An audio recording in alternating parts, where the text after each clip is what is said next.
Oi, tudo bem? Meu nome é Elisiane, eu sou advogada na área civil e eu trago neste canal vários assuntos relacionados à advocacia, especialmente para você jovem advogado que tem várias dúvidas e que tem muita coisa que você não sabe o que acontece na prática. A gente sabe que as nossas universidades aqui no Brasil têm o hábito de ensinar muita teoria, principalmente no direito, e na área prática a gente fica meio perdido quando a gente se forma, não sabe para onde correr, tem coisa que a gente não sabe como faz, não sabe o que é exatamente, porque os conceitos muitas vezes são muito teóricos, ou mesmo a gente nem fica sabendo deles. Então, aqui neste canal eu trago várias dicas para você e o assunto de hoje são os honorários de sucumbência. Bem legal, né? Vamos lá? Os honorários de sucumbência são os honorários devidos pela parte vencida ao advogado da parte vencedora. É uma previsão legal, tá? Então, é sempre devido pela parte que perdeu o processo. Então ela vai ter que pagar para o advogado. Isso é uma verba do advogado, não da parte. É realmente uma remuneração pelo trabalho bem desenvolvido no processo, que gerou realmente um resultado exitoso para a parte que aquele advogado defendeu. E aí, por conta do trabalho deste advogado, ele recebe uma remuneração específica para isso, que deve ser paga pela parte vencida. Tá? Esses são os honorários de sucumbência. Essa é a teoria dos honorários de sucumbência. Mas aí, dentro disso, surgem várias dúvidas e eu vou trazer algumas para vocês e vou já responder para ficar bem claro. Bom, mas aí você deve estar se perguntando, mas e se as duas partes fazem pedidos e perdem parte do processo? Por exemplo, digamos que a pessoa faz um pedido de danos materiais, de danos morais e lucros cessantes. Danos emergentes, lucros cessantes, danos morais. 3 pedidos diferentes. E somente os danos emergentes e os lucros cessantes, por exemplo, são procedentes na ação. O que vai acontecer? Os honorários vão ser fixados de acordo com o proveito econômico daquela parte. Então, ambas as partes, ambos os advogados vão receber honorários de sucumbência nesse caso, vão ter direito à fixação de honorários de sucumbência. A legislação atualmente vedou a compensação. O que acontecia antes do Código Civil de 2015? Ambos os advogados têm sucumbência, vamos compensar. Isso não existe mais. Isso foi vedado pela legislação, porque na verdade não é uma verba da parte, é uma verba do advogado. Então o advogado trabalhou, né? Então ele tem que receber por aquilo que ele fez o cliente dele ter de proveito econômico. Normalmente é fixado com base no proveito econômico ou com base no valor da condenação, mas ainda assim normalmente é com base no proveito econômico da parte. Então é bem interessante isso, tem que ficar atento às sentenças, porque às vezes a gente só se preocupa em executar o valor do cliente e não se atenta realmente aos honorários de sucumbência, principalmente quando se é réu no processo, né? Porque eu digo principalmente se você for réu, porque quando a gente tá defendendo a parte ré e a parte ré tem uma condenação imposta, né? Às vezes a gente não se liga, opa, mas aqui, na verdade, a condenação imposta não foi no valor total do pedido, ou não foi todos os pedidos procedentes, então você tem direito à fixação de honorários de sucumbência. Então é importante que você fique atento a essas sentenças para você realmente fazer esses requerimentos e eventualmente executar se chegar na fase de execução. Outra coisa importante para vocês saberem é que a legislação também fixou um parâmetro mínimo e máximo. Antigamente existia muito uma discussão de que os juízes, né, que me perdoem os juízes aí, mas é verdade, acontecia muito, eles fixavam valores irrisórios, digamos assim que é uma condenação de 400 mil.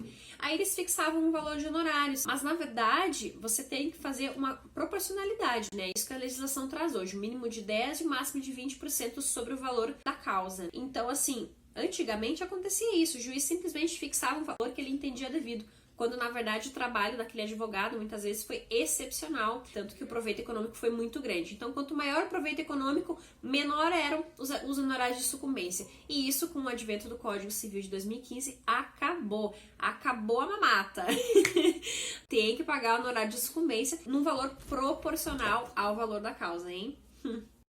Já fica um alerta para você, se não for isso que acontecer contigo, você ficar bem espertinho e já interpor o seu recurso, porque na verdade ainda acontece decisões assim. São casos mais isolados, não são casos tão comuns, mas acontece sim, muitas vezes até a OAB entra como acho que é amicus curiae que fala, esqueci o termo, latim, fugiu a minha pronúncia. Mas acho que é isso o nome, eles entram e te ajudam nessa briga aí. Então é bem bacana essa parte, porque realmente não pode mais fixar um valor inferior a isso. O que acontece muitas vezes, digamos que uma condenação de 4 mil reais, né, 5 mil reais, por exemplo. O que o juiz às vezes faz? Ele fixa honorários de 800, de 1.000 reais, às vezes, que às vezes até excede 20% do valor da causa, mas como o valor da causa é tão irrisório e o trabalho do advogado às vezes perdurou por anos naquele processo, ainda assim o juiz vai lá e fixa um pouquinho acima. E não tá errado, esse valor não pode ser irrisório, esse valor de honorários de sucumbência. Então,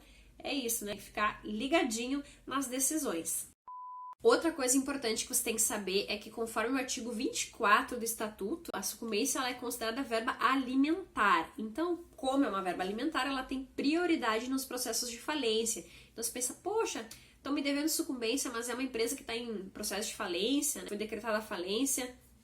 Não, gente, não fica achando que você não vai receber. Você tem prioridade junto ali com as verbas trabalhistas, você está lá na frente de todo mundo para receber esses valores. Então, fica ligado para habilitar o seu crédito, se for um caso assim, porque você vai receber. Talvez demore, né, gente? Mas melhor receber algum dia do que nunca, né? Então, fiquem ligadinhos que vocês têm prioridade no processo de falência. Outra coisa que você tem que se atentar é que muitas vezes a parte tem justiça gratuita. E aí, obviamente, assim como as custas, é suspensa a exigibilidade dessa verba, tá? Então, se a parte tiver justiça gratuita, infelizmente você vai ficar só de mãozinhas abanando. Mas é importante que vocês estejam ligados a todos esses pontos. Então é bem importante que vocês tenham em mente esse conceito. A sucumbência é devida com base no proveito econômico da parte. Outra coisa muito importante que eu quase esqueci de comentar com vocês. Nos casos, por exemplo, de denunciação a lite, são processos comuns que acontecem. É chamado um litis consorte para o processo, no caso da denunciação a lide, quando é um dever contratual. Se, por exemplo, você é réu num processo, você chama a seguradora para o processo. Se a seguradora se negar a pagar, você tem direito à sucumbência. Pode ser seguradora, pode ser qualquer pessoa que tenha dever contratual de pagar aquilo no teu lugar. Se eventualmente essa parte se recusar a pagar, essa lide secundária que se forma também gera sucumbência. Então, se eventualmente a pessoa se recusar a pagar o que está no processo, você tem direito à sucumbência, porque na verdade você teve que se esforçar para demonstrar que realmente era aquela parte que teria que pagar o processo. Caso essa parte diga, não, realmente eu tenho o dever contratual de fazer este pagamento, aí você não tem direito à sucumbência, porque não houve resistência da parte. Se discute muito isso no processo civil, a resistência da parte que gera realmente essa questão da sucumbência. Então, é isso. Espero que vocês tenham gostado do vídeo. Muitas informações, né? Espero que tenha ficado bem coerente, aí que vocês tenham entendido. Se tiverem dúvidas, comentem aqui embaixo. Se eu esqueci de falar alguma coisa importante, comenta também, né? Que às vezes a gente esquece alguma coisa. Então é isso. Espero que vocês tenham gostado do vídeo. Um beijo e até a próxima.